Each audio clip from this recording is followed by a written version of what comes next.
عن الفحشاء والمنکر ولذکر اللہ اکبر۔ ایسے جامع قسم کے مرکز جہاں سے دونوں طرح کی رہنمائی ملے۔ اب زمانے کو ایسے مرکزوں کی ضرورت ہے۔ اب تک جن مرکزوں نے ہماری رہنمائی کی وہ ہمارے سروں کے تاج ہیں، وہ ہمارے بہت محسن ہیں، لیکن یاد رکھنا اگر دو چار سمجھدار یہاں موجود ہوں تو میرے اشارے کو سمجھیں کہ ہر زمانے کا ایک مرکز ہوتا ہے، وہ زمانہ پورے 100 سال تک اپنی ذمہ داری پوری کر کے اگلے دور کے مرکز تک اس امانت کو منتقل کر دیتا ہے۔ ایک ہی مرکز قیامت تک نہیں چلتا، اس بات کو سمجھو۔ یاد رکھنا آج تو اسی پر لڑائی ہو رہی ہے کہ شورا صحیح ہے کہ عمارت صحیح ہے۔ مطلب پاگل پن کی کوئی لمٹ ہے، کوئی انتہا ہے مسلمانوں کے پاگل پن کی؟ دو پارٹیاں بن گئیں، کانگریس اور بی جے پی کی طرح، ایک دوسرے کے خلاف باتیں کرنا۔ مسجدوں میں یہ اعلان کہ یہاں شورا والی جماعت نہیں ٹھہرے گی، مسجدوں میں یہ اعلان کہ یہاں عمارت والی جماعت نہیں ٹھہرے گی۔ مسلمانوں کتنے ٹکڑوں میں بانٹو گے تم امت مسلمہ کو؟ کتنے ٹکڑوں میں بانٹو گے اسلام کو؟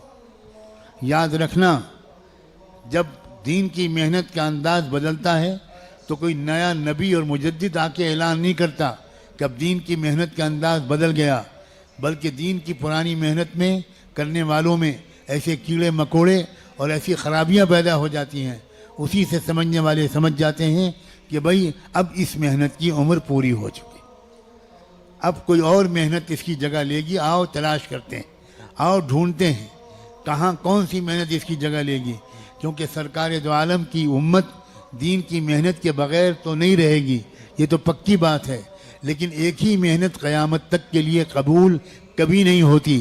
ایک زمانہ تھا کہ حضرت شاہ ولی اللہ کا نام تھا، آج لوگ ڈھونڈنے نکلتے ہیں کہ حضرت شاہ ولی اللہ کا مرکز کہاں تھا۔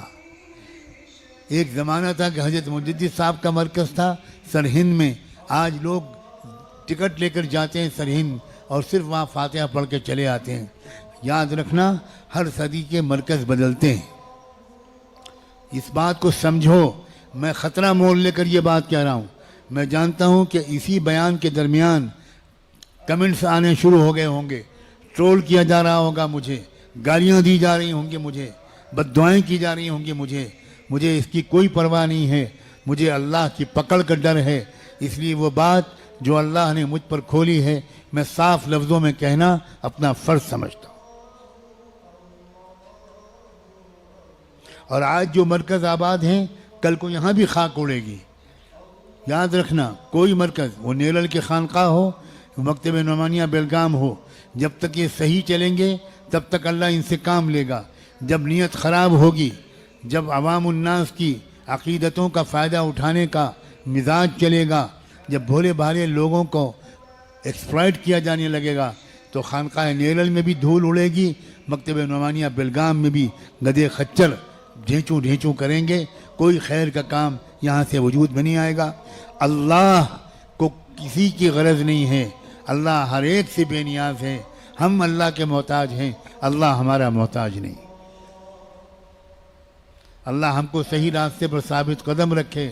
اللہ ہمیں ادھر ادھر بہکنے سے اور عوام الناس کے بھولے پن کا ناجائز فائدہ اٹھانے کی مہلک اور غلطی سے اللہ ہم سب کو بچائے رکھے۔ آپ کا فرض ہے سمجھداروں کا کہ آپ قریب سے رہ کر زندگیوں کو دیکھیں۔ میں صاف لفظوں میں دعوت دیتا ہوں، آپ میری باتوں کو سن کر میرے معتقد نہ بنیں، میرے ساتھ رہیں، راتوں کو تنہائیوں میں میرے ساتھ رہیں، سفر و حضر میں میرے ساتھ رہیں، دن رات کی فکروں کو دیکھیں، کن فکروں کو لے کر میں چل رہا ہوں۔ مجھے یہ بھی نہیں معلوم اب زندگی کے کتنے ہفتے اور مہینے باقی ہیں۔ میں آپ سے کہتا ہوں اب بھی کھلی کتاب کی طرح میری زندگی کا مطالعہ کریں اور دیکھیں کہ کیا اس بندے کا ساتھ لگنا کیا صحیح رہے گا، اللہ کی رضا کا باعث بنے گا، اس کو مضبوط کرنا، اس کی مدد کرنا، اس کی نصرت کرنا کیا مناسب رہے گا۔ رمضان کی 27ویں شب میں اللہ کو گواہ بنا کر اپنی زندگی کو پیش کر رہا ہوں۔ خدا کے بندو، میں نے اپنی بات پوری کہہ دی، اس سے زیادہ میں نہیں سمجھتا کہ اور مجھے کیا کہنا چاہیے۔ مگر آپ ہو کہ خالی بیان کی لذت لینے آتے ہو، بیان کا مزہ لینے آتے ہو۔ حضرت جی مولانا یوسف صاحب کہا کرتے تھے کہ تبلیغ میں لگنے سے پہلے دین میں آنے سے پہلے تم گانے سنتے تھے، اب گانے نہیں سنتے، اب خالی بیان سنتے ہو۔ وہ بھی کانوں کی عیاشی تھی اور یہ بھی کانوں کی عیاشی ہے۔ سننا مقصود نہیں ہے بھائی، سمعنا واطعنا، اسمعوا واطیعوا، مقصود یہ ہے کہ جو کہا جائے اس پر عمل کرنا۔ اگر کہا جا رہا ہے کہ اپنے بچوں کی تربیت کرو، اپنی بچیوں کو ایمان سمجھاؤ، اپنی عورتوں کو ایمان سمجھاؤ، قوا انفسکم واہلیکم نارا، اپنے بچوں کو جہنم کی آگ سے بچاؤ، تو پھر یہ کام شروع ہو۔ گھر گھر جہنم کا تذکرہ کرو، اپنے بچوں اور بچیوں کو بٹھاؤ، پیار محبت سے بات کرو، واقعات سناؤ، ان کو واقعات سناؤ، ان کو قرآن مجید سمجھاؤ، اور آپ خود اسلام کو سمجھے ہو تبھی تو بچوں کو سمجھا پاؤ گے۔